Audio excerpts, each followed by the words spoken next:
दर्शकवृन्द नमस्कार अनि हार्दिक स्वागत छ ओखलढुङ्गा खबरमा। ओखलढुङ्गा खबर टिम ओखलढुङ्गाको चिसङ्गडी गाउँपालिकाको वडा नम्बर 6 को भदौरेबाट तपाईलाई प्रत्यक्ष रूपमा हामी यो लाइभ जोडिरहेका छौं।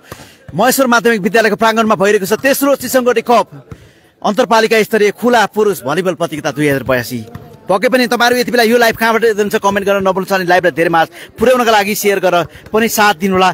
यो अनुरोध पनि छ हाम्रो, तपाईले शेयर गरेर साथ दिनुभयो भने अझ धेरै मास हाम्रो लाइभ पुग्नेछ। तपाईहरु यति बेला यो लाइभ कहाँबाट हेर्नुहुन्छ? ओखलढुङ्गा खबरको यो लाइभको पालोमा पनि अहिलेको पालोमा पनि रावबेसी गाउँपालिका खोटाङ वर्सेस ओखलढुङ्गाको मानेभन्ज्याङ गाउँपालिका बीचको प्रतिस्पर्धा अहिलेको पालोमा रहेको छ। पक्कै पनि निकै रोचक म्याच रहेको छ अहिलेको पालोमा। सबैजना लाइभलाई शेयर गरिदिनुहोस् अनि ओखलढुङ्गा खबरलाई फलो गर्नु भएको छैन भने सबैजनाले फलो गरेर पनि साथ दिनु होला। निकै रोचक म्याच, दुईवटा जिल्लाको ओखलढुङ्गा वर्सेस खोटाङ बीचको प्रतिस्पर्धा रहेको छ। अहिले पालिका स्तरीय प्रतिस्पर्धा हो यो। ल है कुन टिमको पक्षमा छ, कता कताबाट लाइभ हेर्नुहुन्छ सबैजनाले साथ दिनु होला। सबैजनाले यो लाइभलाई शेयर गरेर पनि साथ दिनुहोला। यो अनुरोध पनि गर्न चाहन्छु, सबैजनाले साथ दिनुभयो भने अझ धेरै मास पुग्नेछ यो लाइभ। तपाईहरुले शेयर गरिदिनु भयो भने अझ धेरै मास पुग्नेछ यो लाइभ। पानी सिमसिम पर थालेको छ। तपाईहरु यति बेला यो लाइभ कहाँबाट हेर्नुहुन्छ कमेन्ट गर्नुहोस् है सबैजनाले।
लै ओखलुङा पानी परेको रहेछ केटीमा पानी परेको रहेछ भनेर कमेन्ट केटीमा ठुलो पानी परेको छ भनेर कमेन्ट गरिरहन्छ पानी चाहिँ ओखलुङा नै परिरहेको छ है अहिले चाहिँ छिटाउन थालिसक्यो है पानी मजाले छिटाइरहेको छ विष्णु सुवेदी सर सोध्दै हुनुहुन्थ्यो ल कुन टिमको पक्षमा हुनुहुन्छ कता कताबाट लाइभ हेर्नुहुन्छ त्यो पनि कमेन्ट गर्नुहोस् है अनि लाइभलाई सबैजनाले शेयर गरेर पनि साथ दिनुलाई यो अनुरोध छ मेरो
पानी पर्यो है, पानी पर्यो त्यही कारणले गर्दाखेरि यहाँ समस्या भइरहेछ। सबैजना प्रतीक्षा गर्नुहोस् है। पानीले खोइ डिस्टर्ब गर्ला पो जस्तो छ हो, डिस्टर्ब गरेर जस्तो छ। मैले छाता लिएर आइसकेको छु रे क्या। तपाईँहरूकोतिर चाहिँ के छ कमेन्ट गर्नुहोस् है। एकछिन खेल त रोकिएला जस्तो पो छ त।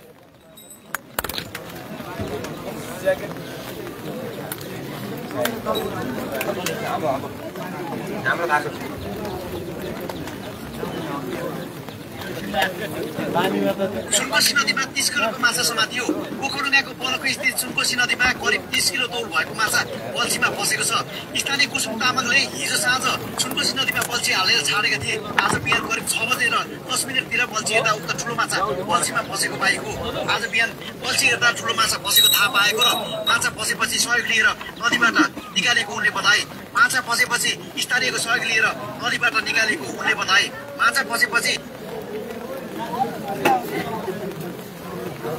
ल अहिले पानी परेको छ। तपाईँहरू अप टु डेट रहनु होला। ओखलढुङ्गा खबर फलो गर्नुहोस् है। एकछिन पानीले गर्दाखेरि डिस्टर्ब भयो। अहिले हामी लाइभबाट बिदा हुन्छौँ है त अहिले सबैजना। Thank you. अहिले फेरि खेल सुरु हुने बित्तिकै हामी लाइभ आउनेछौँ। तपाईँहरू अप टु डेट रहनका लागि चाहिँ ओखलढुङ्गा खबर फलो गर्नु होला है। सबैजनाले फलो गर्नुहोस् है त। सबैजना फलो गर्नुहोस्। अहिले चाहिँ पानी परेका कारणले गर्दाखेरि खेल स्थगित भएको छ। सबैजना एकछिन टाइम वेट होला जस्तो छ। केही समय पानीको कारणले गर्दाखेरि खेल सुचारू हुने बित्तिकै म तपाईँहरूमा जोडिहाल्ने छु है। ल थ्याङ्क यू। ल सबैजनालाई है त ओखलढुङ्गा खबर फलो गरिहाल्नुहोस् है।